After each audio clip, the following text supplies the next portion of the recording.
Rugach sa húca gar I caimbal an tainúlstan an ar a gael, ha crúte a vís an teolach ag sa bhela as an imig bhlionna, an is ha gari na cheannas dúr, commission na crúteach.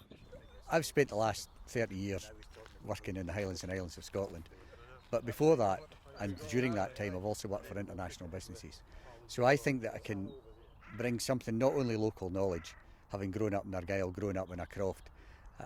I've got that background, but I've also got a business background, and then working with UHI as well, I can bring academia into it too. And for many years I worked with various different aspects of the public sector and the government as well. So I think I've got not only a knowledge of the Highlands and Islands, I think I've been to every corner of each of the Crofting counties, but at the same time what I can do is bring the knowledge of how to bring together private sector, public sector and the third sector in academia for the good of the Highlands and Islands. Ha graag wil crúteach cúteach go dhearna bhí a gléir choisnach an siosfach, agus ha dáchas leis an jólas aice a bhí cumasach ústacha a dhéanúach leis an amas sin. Ach, a dúil an ann. 750,000 hectares under regulation, and we only got 70 staff. And so there's always a push in resources, and at the same time, people sometimes get frustrated at how long cases take to go through. But we've got a very, very strict regulatory process that's laid down in statute because we're a statutory body. So I think that one of the things we're looking at in terms of challenges is trying to make sure that process is as efficient as possible. I don't want to say as fast as possible because that's not the right way of doing it. It's making it as efficient as possible so it's still correct and everybody gets the correct outcome at the end of the day. And then there's the other bigger issues.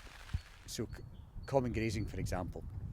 Nowadays we've got peatland restoration, we've got potential for forestry, and then we've got other people coming in and buying estates for carbon credit trading. These are 21st century problems that the Crofting Commission has to deal with. Or I shouldn't say problems, these are opportunities, but they're new and they're not something that the Crofting Commission has ever dealt with before, and they're not something that many crofters have dealt with before. So it's a challenge, but it's a huge opportunity. Cwsper chrwytio nach ilir an clachgach, ha gari a graag vil planich yn acha as an angelic a rish.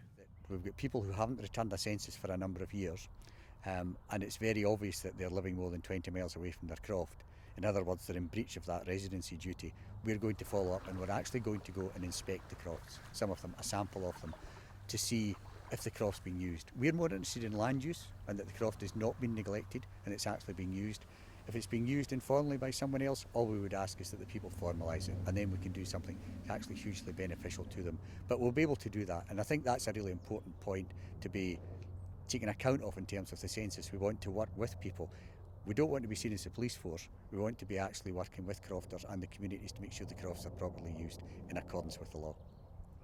Siani Machani, BBC yn Lach.